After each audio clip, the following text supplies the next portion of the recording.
Ladies and gentlemen, welcome back to another great episode of the REDX podcast. We're glad you're here. I'm Robert Sullivan. I'll be your host today.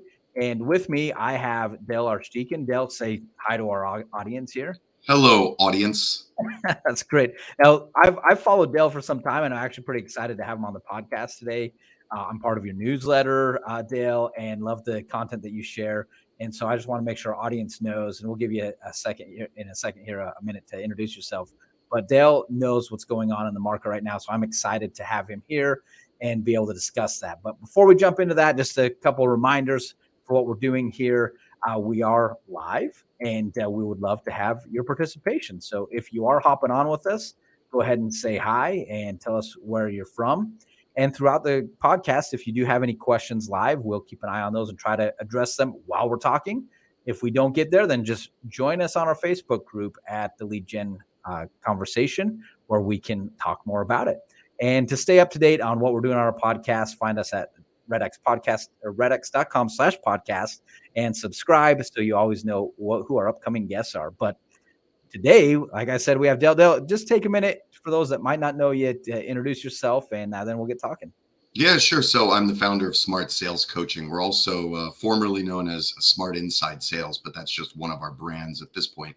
So we specialize in scripting and dialogue training, modern sales conversation training for residential real estate agents and helping teams and brokers really optimize their sales teams. We're all about lead conversion. That's great. And we were chatting a little bit before the show, and I know we've talked about it before too, but I'd love to hear, you have a history with REDX, and you're in coaching now, but tell us a little bit about that. Yeah, sure. When I was in production, actually, I used REDX as one of the platforms to do cold prospecting, man. FSBO's expired, Circle Prospect for rent by owner, all sorts of stuff. I used you guys for data and I used you for many years, and I made a lot of money using your tool. And now in my coaching and training company, you guys are one of the people that we recommend. I like being able to recommend tools that I've personally used and then have not just that I've used them myself, but in my trajectory, I went on from selling myself to building teams, building inside sales departments, and then creating this coaching and training company. And so I love right now just giving our students the tools that I've used to build companies as well as generate revenue. And you guys are certainly at the top of the list.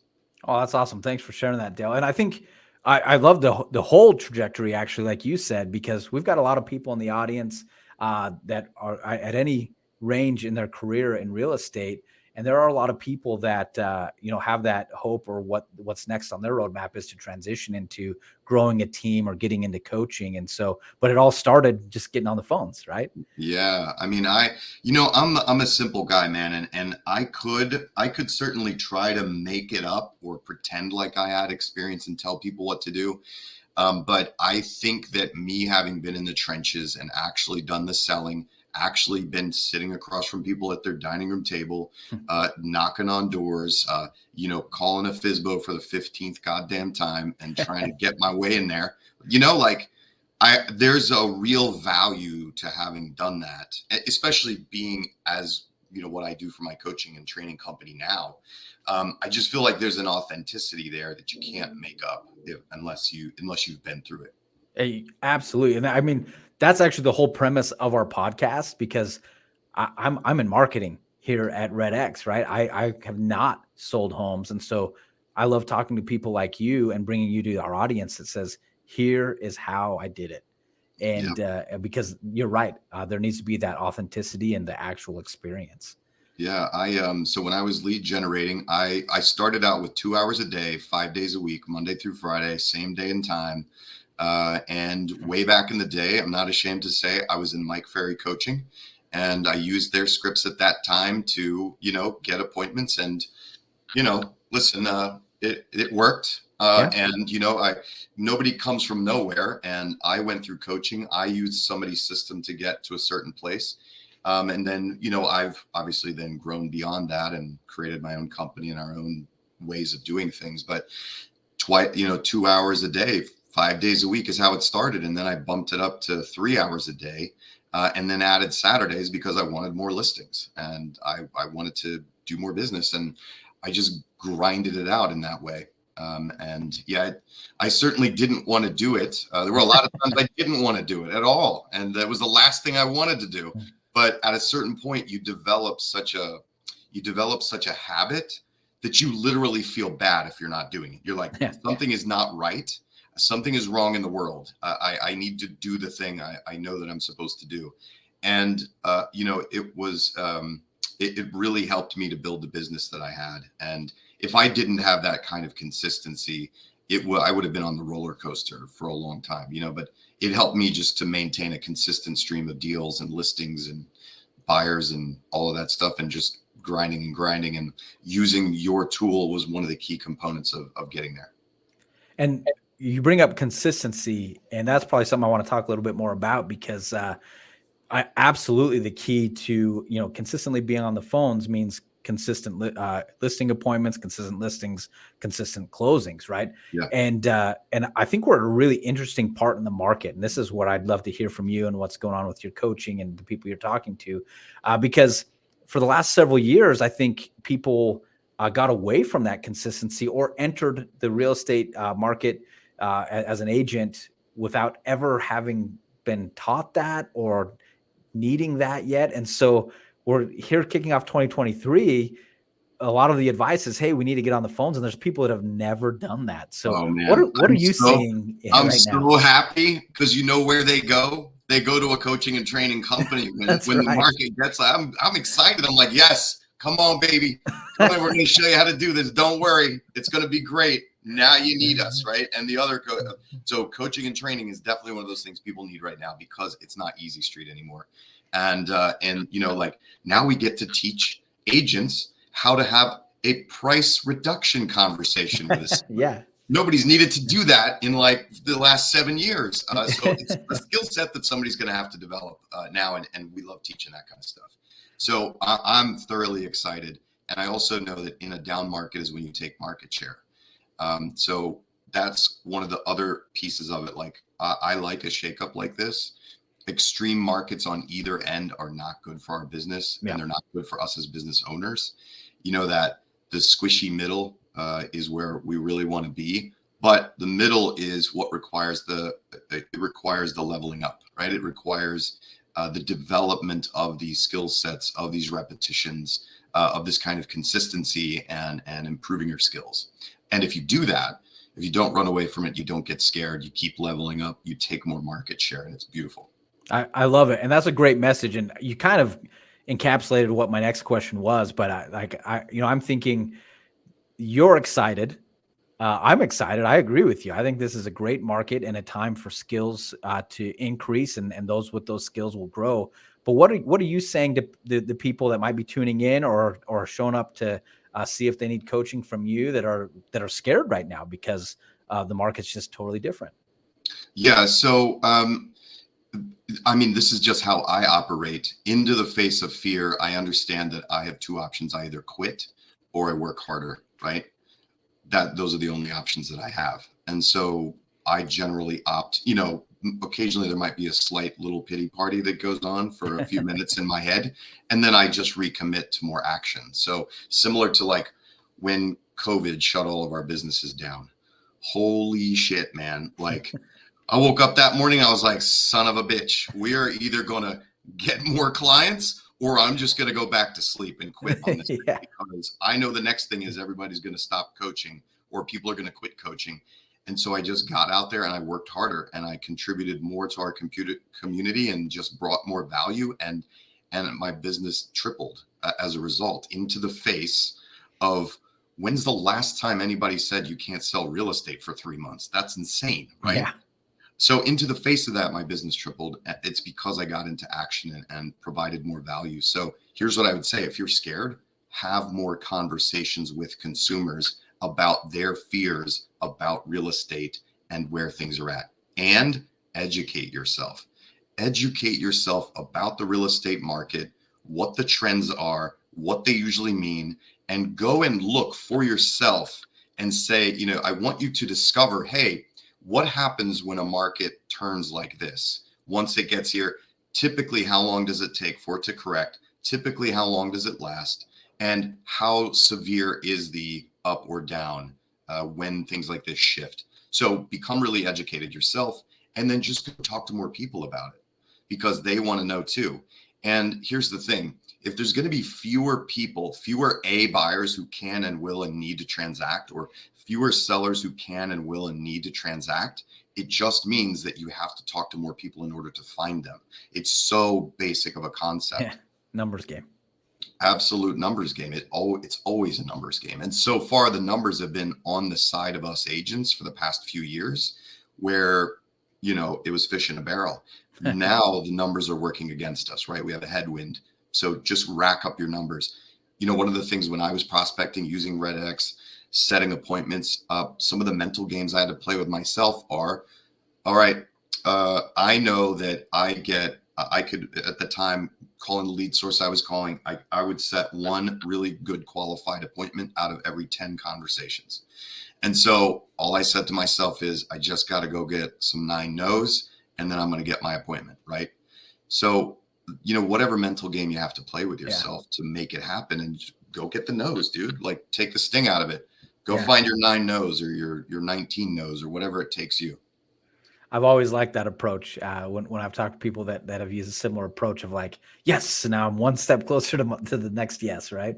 Yeah, exactly. That's good. So what are you coaching about when, because obviously a common objection, even if they're expired, a FSBO, they're worried about the potential client is worried about the market as well. What are you coaching people? And you kind of gave it in a generality there, but what are you coaching them to say when someone says, hey, I don't know about this market, or I'm worried about is it going to crash? Has it crashed? Like what are you coaching to say right now?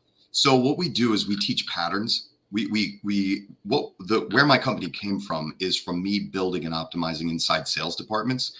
When you're going to build an inside sales department, typically you're going to hire a stranger off the street with no real estate experience, and then give them all of your leads and have them do one of the most important jobs in your company, right? What that means is you have to ramp their skills and knowledge fast. And so to do that, what we basically did is we just took what high-level experienced salespeople do and say in real estate, and we distill it down into teachable patterns and processes rather than scripts. Scripts are hard to memorize. Scripts are one-dimensional and break the moment that your lead doesn't have the same script, right?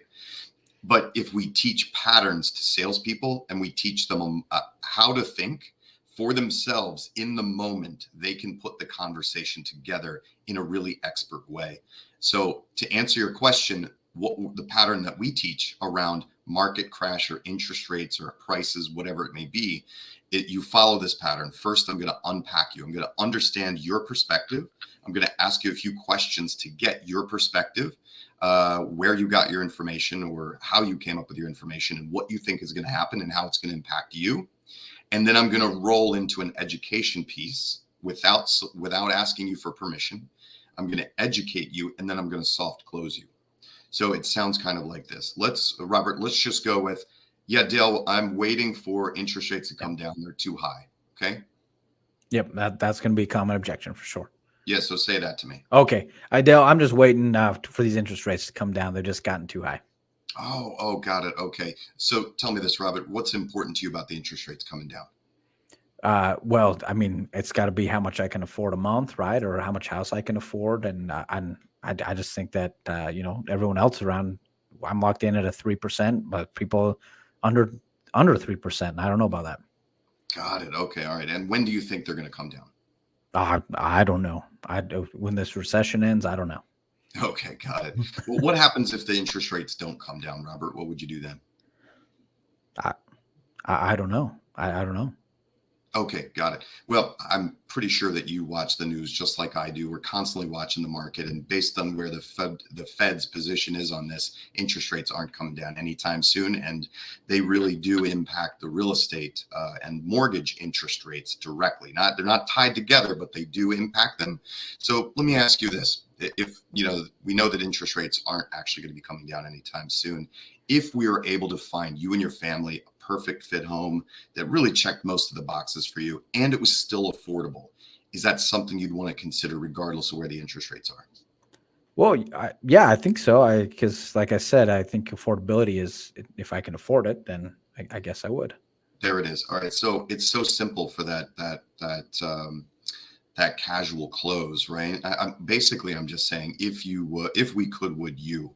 And I put in a couple of things that you really couldn't say no to.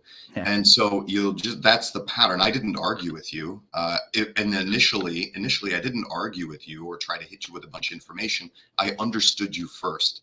And based on this little role play, you didn't have a whole lot of data. You didn't have a whole lot of information. You didn't have a lot of backup. You just had fear. And then I just rolled into a little education piece and then did a soft close with you. Yeah. And I love it because that can work with more than just that one objection, because you're talking about the pattern. Right. It's a pattern. Yeah. And so a lot of what we teach, in fact, we have teaching tools that we've developed called, for instance, the question game. This is one way that we really level up salespeople fast. The question game, what we do, the rules of the question game are that the trainer is going to read certain objections to you, the salesperson, and you can't make statements, you can't argue, you can't try to close. You can only ask questions to unpack that objection, and that's the question game. And really what you're trying to get down to is, what is the core belief that you have, lead, that would make you say that objection? So once we teach them, we take that into a microcosm and teach these salespeople how to get down to the core of the objections. And once they become experts at that, they don't get so rattled anymore in real life when the lead objects to them, right? Because that's usually when things break and agents argue or try to close into the face of an objection, or they don't handle themselves well because they get nervous and rattled. Yeah, and again, it's all principle based, so they don't have to hunt on the sheet of paper. Oh no, they said this, so what am I going to say next? With the right practice and the right principles, that is that's more natural. Of like, hey, I don't have to have a memorized line right now. I know where I'm going next based off these principles. Yeah, I'll give you a good example. One of the objections that we love to read, the first one, it's I'm not ready to work with an agent, right? So we lay the ground rules of the game.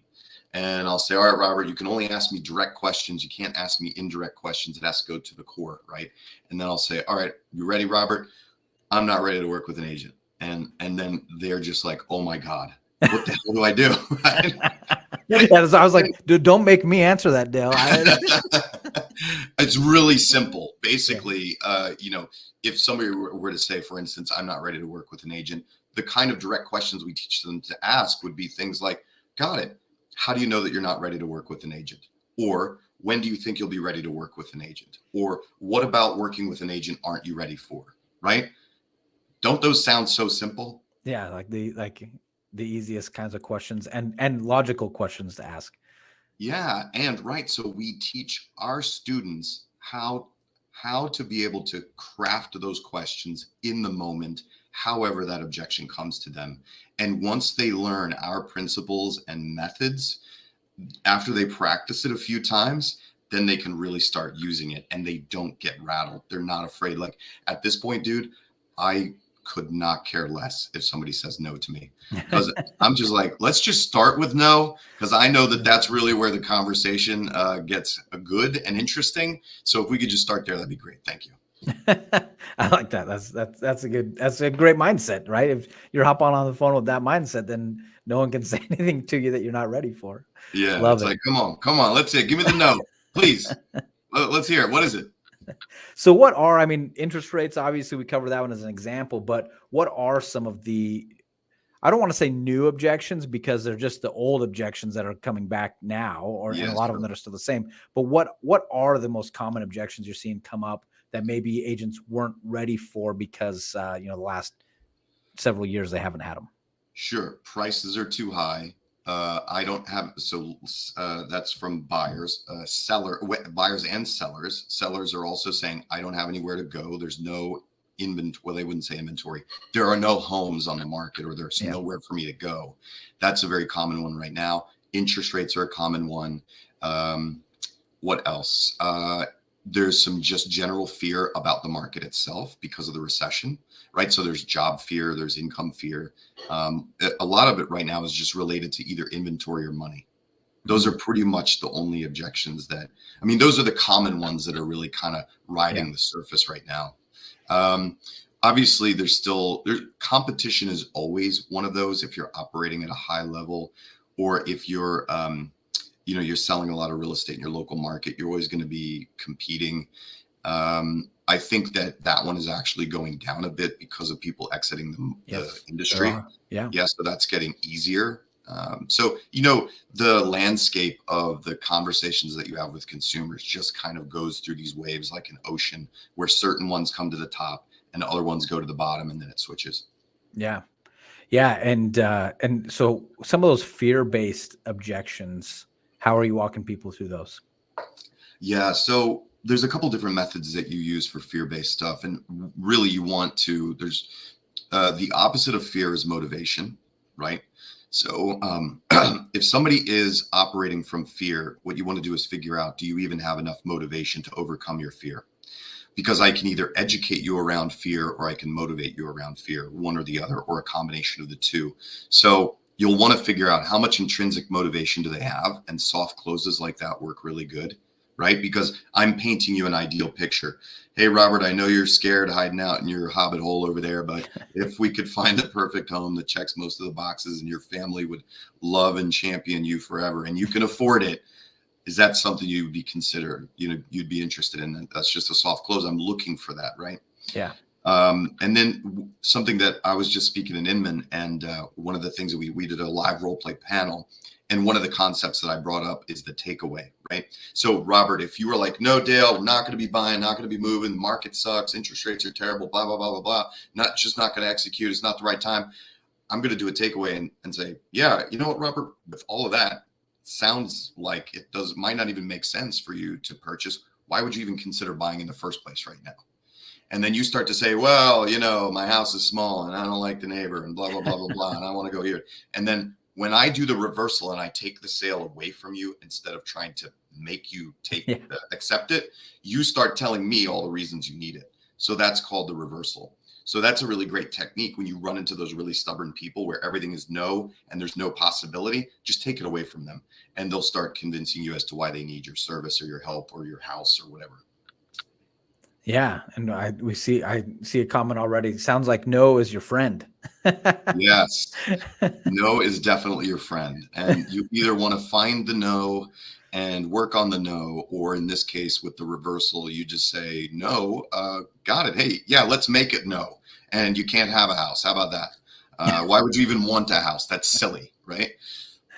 I like that one a lot. Well, Dale, we are unfortunately already running out of time. It went by fast because this has been such a fun conversation. I definitely want to make sure that those tuning in and those listening in audio can find you. So if they've heard some amazing things from you today about objections, and if they want to know more about your coaching and how to learn more from you, where can they go? smartsalescoaching.com. We're easy to find. And I have a weird last name. So if you just Google Dale Archdekin, you can definitely find me. That is true. That is true. So you can find it by Googling or smartsalescoaching.com. That's great. Well, we hope that they're able to find you now. But before we wrap up, I may have not covered something that you wanted to make sure to share with our audience today. I'm going to give you the last word. Is there anything else that you want to share today? I guess I could say that, right now for the spring, we're running what's called spring training. Basically, if you want to come in, tool up your skills, get prepared for battle for this upcoming market, then, check out the website and come join us. And we do live role plays and call reviews with our students. Through my sales career, I really developed where I was too, because my coaches made me actually listen to the damn conversations I was having with people. And as painful as it was, that put some rocket fuel onto the fire for you. But that's great. Much. Well, this has been great stuff. And everyone should know, if they go to your website, they can sign up for your newsletter and get some of this advice without just weekly, right? Or actually more often than weekly. So yeah, man, we have a YouTube channel. We write blogs and articles. We're constantly publishing content. And I have a podcast myself called Cash Call, where every single week my co-host Brian Curtis and I are working on scripting and dialogue and live coaching on recorded sales calls. That is awesome. All right, so everyone go find Dale and find out more and sign up for his coaching. I mean, you need it right now. We all need it as we're entering a real skills-based market. Get your skills up. Everybody, thank you so much for joining. Dale, thank you for taking the time to be here and share so much information in a short amount of time. We really appreciate it. Everybody else, have a great week, and make sure that you do subscribe so you know what we've got coming up next. We'll be here next week, same time, same place, or you can find us at redx.com/podcast to see what is coming up. Thanks again, everybody, and have a great rest of your week.